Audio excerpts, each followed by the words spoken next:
Hi guys, welcome back. Today I'm going to be making some meatless patties, Jamaican style, and I'm going to be filling them with some sprouted lentils. And I sprouted them until they had long tails.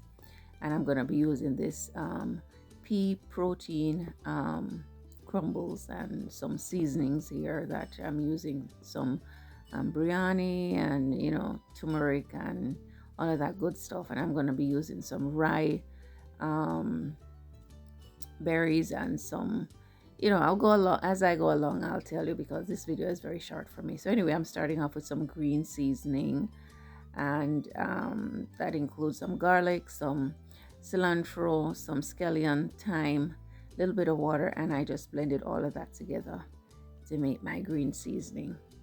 So I'm going to start with the dough. So I started off with 2 sticks of unsalted butter.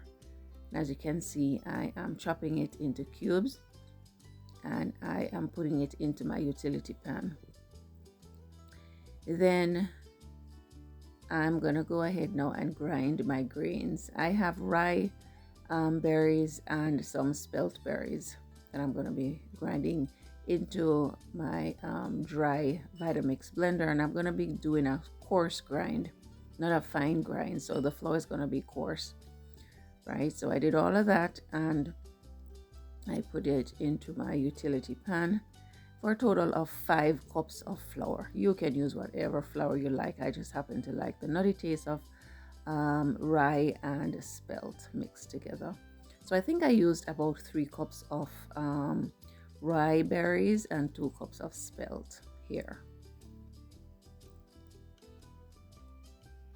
And this is my meatless crumbles that is made from peas, and I'm gonna be using about 2 cups and using about 3 cups of warm water to rehydrate it, and then I'm gonna set it aside so it can be, it can get rehydrated, do its thing.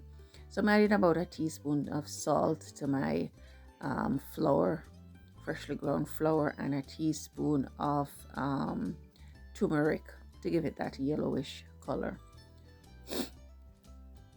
And here I have my butter that I had put aside in my freezer to make sure that it's nice and cold.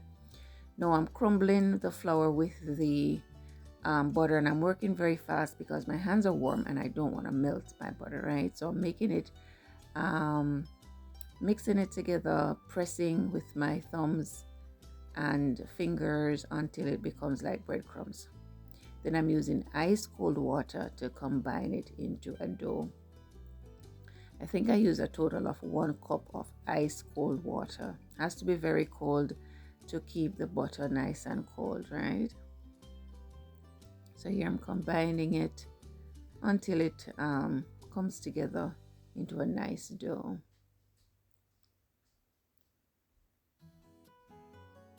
This was actually my upper body workout for today, you guys. Then I placed it in some saran wrap and set it aside to rest for about a good 20 minutes. Now I'm going to start with my my filling. So I added a little bit of cumin and grammasala. I'm going to set everything down in the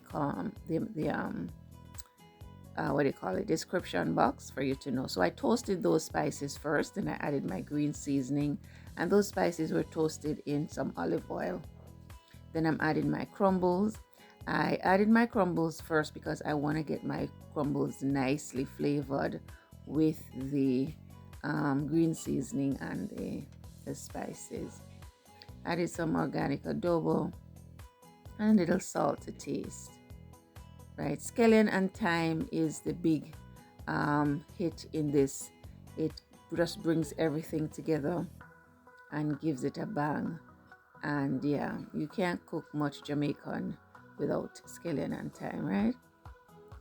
So here, I'm not gonna cook it all together all the way through because remember I'm gonna bake it. So now I added about 1.5 cups of my sprouted lentils, and it doesn't have to be cooked completely. No, you might be tempted to add water, but don't add any water. You want this thing to be as dry as possible because you don't want it to be draining. Then I added 2 tablespoons of ketchup. Right, yeah, you don't want it to be draining through your pastry once you're putting in the oven. So dry is is how you want to go here, right? I'm tasting to see if I need a little salt, and I did, so I added some salt. And I have a secret ingredient here that I'm going to add in just a minute. I'm adding a heaping teaspoon, well, actually a heaping 3 tablespoons of peanut butter, and the crunchy kind. You can use almond butter, any kind of nut butter you like. It helps to bring everything together, and it's of course adding some extra protein and so on. It is a neutral flavor, you guys. It will not taste like peanut. It will not taste like almond. If you use almond butter, you will not taste it. So now I'm going to work on my pastry. I'm going to cut it in half, work on half at a time. Dusting my board, my pastry silicone thingy here, and I'm dusting her, and I'm going to roll her out and cut her in half. Work on a half at a time.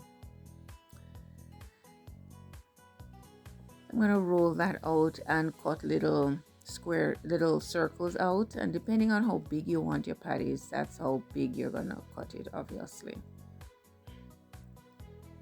I'm making small patties to control portion size, right? Portion control. As you can see, the dough does break apart very easily because it doesn't have a lot of gluten, and it's freshly ground flour, so you can leave it overnight to allow all the gluten in it to develop so it won't break apart, but I don't mind it breaking apart too much. But if you like to have your dough a little bit easier to work with, you can set your dough in the refrigerator overnight and give the gluten in there a little bit of time to develop. And so I'm cutting out my my pastry here.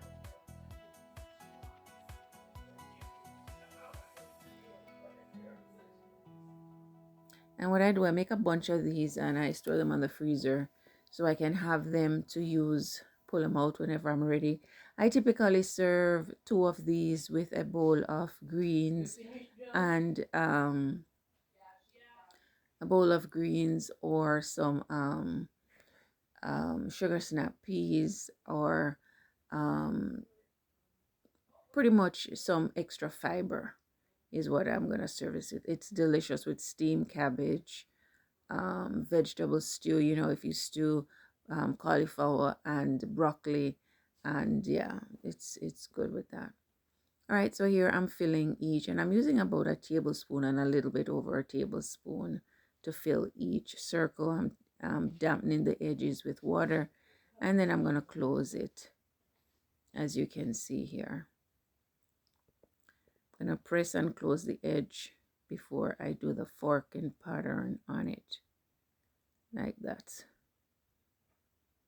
And then I'm going to put little holes in it so it does ventilate while it's cooking, right? And I'm going to do another one so you can see. And be aware that because of the gluten hasn't developed in there very well, and we're working with wholemeal flour, it might break apart, and that's okay because your filling is nice and dry. It will not run out and make a mess, If anything, it just won't be as sightly.